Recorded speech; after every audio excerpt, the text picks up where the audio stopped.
So this is a video for those engaging with the Modern Energy Cooking Services program. And in this video I want to tackle the question of electricity. It may seem on the face of it that electricity is expensive. There are perhaps several problems here. There's also that a lot of people don't have access to electricity. So I'm going to start with the access one first. I told you earlier, I told you in one of the other videos, 3 billion people still cook with solid fuel biomass. But when you look at the global statistics for electricity access, the headline figure is that only 1 billion people don't have access to electricity. Now that implies, just as a headline, there are 2 billion people who have access to electricity but don't cook with it.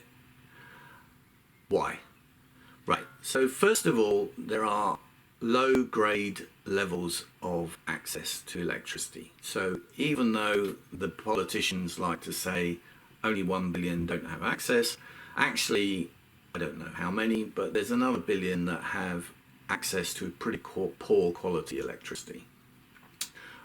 Suitable only for running light bulbs or running part of the day, etc. The World Bank, ESMAP, our partners, are engaged with tier level. They have now defined tier levels of access to electricity, and that will help us understand the landscape of who has access to electricity and what quality access they have, and that should help us define some of the markets that we are looking at. I should just say, don't confuse the tier levels for access to electricity with the tier levels for cooking. They have also introduced tier levels for biomass cooking, multi-tier framework it's called, and our partner Yabe Zhang is leading that. And that's not the same as these access to electricity ones. The one on the cooking, if I might just take a moment to explain it, is that previously national service surveys tended to ask the question, what is your primary cooking fuel? So people could answer LPG, but actually primary meant that you used it 60% of the time.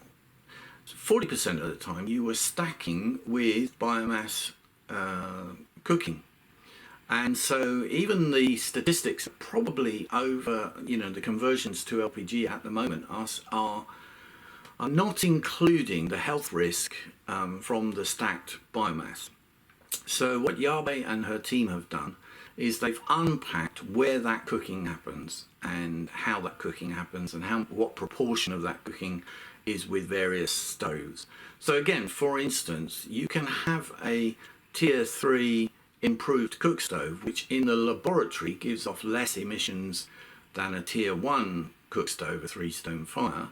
But if the improved cook stove is being run in a kitchen that is completely enclosed with the windows closed and no chimney, etc., then that will have more harm than, say, a 3-stone fire that is outside in a courtyard and off in one corner so that nobody in particular is breathing in. So that's the multi-tier framework. We'll come back to that. Let's go back to electricity. There is a huge momentum to get to universal access to electricity by 2030. In many African countries, that means acknowledging that some people need expensive grid extension and other people need an off-grid solution. And there is a whole complex momentum at the moment as to what grid supplies look like. Here in Britain, we know that we have solar panels which are feeding into the grid. There is this whole prosumer thing that some people are production now, or we're not just consumers of electricity, we're actually generating even within our household. And so the grid itself is becoming more and more complex, whereas it used to be a large hydro or nuclear power station that then supplied in one direction to households. Actually, even in Western societies, northern societies, there's this mix now where things are being supplied and from either end, and there's having to be load management in the middle. That will inevitably spill over into sub-Saharan supplies, which are weak at the moment, but again, they're being increased. And that will be a whole set of research that we try to monitor and understand what decentralized, off-grid, integration with on-grid, grid extension, how all these fit together, and what is the role of cooking in these discussions. That is our primary purpose as a program, is to get people to think about what is the role of cooking in these programs. So let me give you a concrete example. Uganda. We haven't started really in Uganda, other than I went there a few weeks ago. But the Ministry of Energy is really interested in some of the ideas that we're floating around, because they've just brought online extra hydropower, such that for the moment Uganda does have a small surplus of generating power. And the danger is that Umeme, the utility, will not actually get enough revenue. If people stick with just lights, and even with low wattage lights, the whole energy efficiency on lights is great for the consumer, but actually it can disrupt the revenue collection for the utilities. If they stick with low-level lights, they may not get their investment back in the generating capacity. However, if you take Kampala just as a small instance, a small opportunity, and you say actually 90% of households are connected in Kampala and have a reasonably good level of supply, then we add in the statistic that 65% of households in Kampala still cook with charcoal. Is there not a possibility of an easy win of getting those 65% of households to change to energy efficient electrical cooking, and immediately reduce the air pollution in Kampala, although the traffic will fill in the gap, and start to tackle some of that respiratory diseases of people cooking with charcoal. I can feel some of you saying, yeah, but it would be so expensive to cook with electricity, particularly because Uganda, as an example, Umeme are one of the few utilities in Africa that actually recover their true costs. So they do charge the consumer what it costs them to produce the electricity. That actually is very unusual. If you pop across the road to Ethiopia, you find that Ethiopia is currently on a 6-cent per kilowatt hour tariff, even though it's costing them something like 30 cents to actually produce the electricity. That's another thing. We'll tackle that in another moment. But let me just come back to, isn't it too expensive to cook with electricity? Well,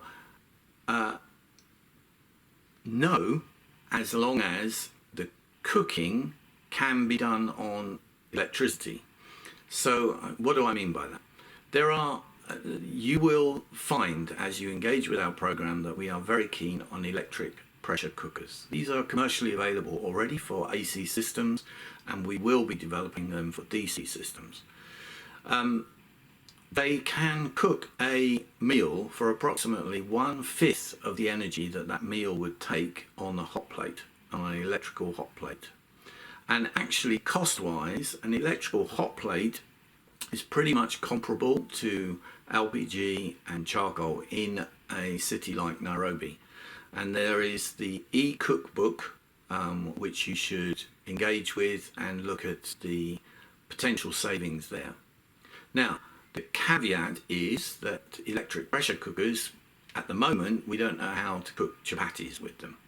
Cooking is deeply cultural, and you don't want to mess with people's cooking. What we have found is that you can cook things like matoke in Uganda, wrapped in banana leaves, inside an electric pressure cooker, to everybody's taste satisfaction.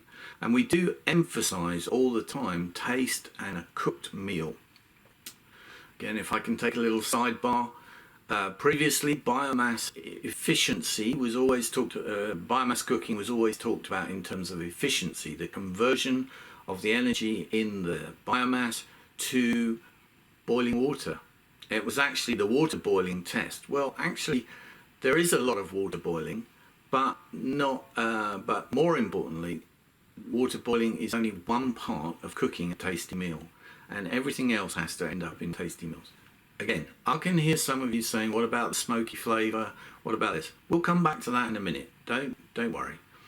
Let's just go back to costs. So the EPC, if it can cook the meal, and we know that it can cook 80 to 90% of East African meals at 1/5 of the energy that a hot plate would cook, then it is by far cheaper. It's cheaper even than Nairobi-based charcoal or LPG. That will vary from city to city. Charcoal itself varies tremendously.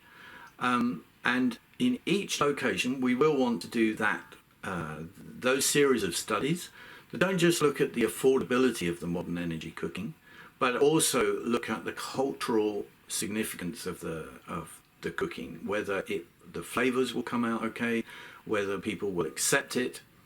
At the moment, we're getting a very strong acceptance from Tanzanian ladies who love the electric pressure cooker because of its cleanliness, not because of this respiratory air thing, but rather because they start the cooking clean and they end the cooking with a clean dress. And they say we're not bent over a hot stove, sweating, rather we are push the button, walk away, do something else, come back.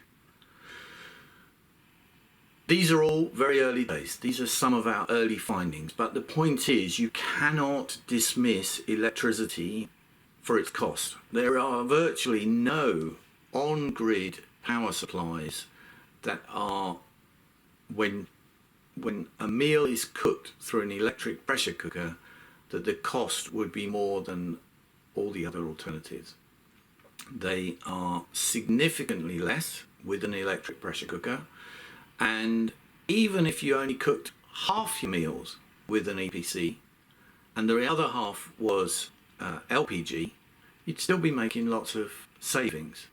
So the core of the program is to at least ask the question, should cooking be considered as a part of revenue collection, load management, and household benefit in electrical energy access programs?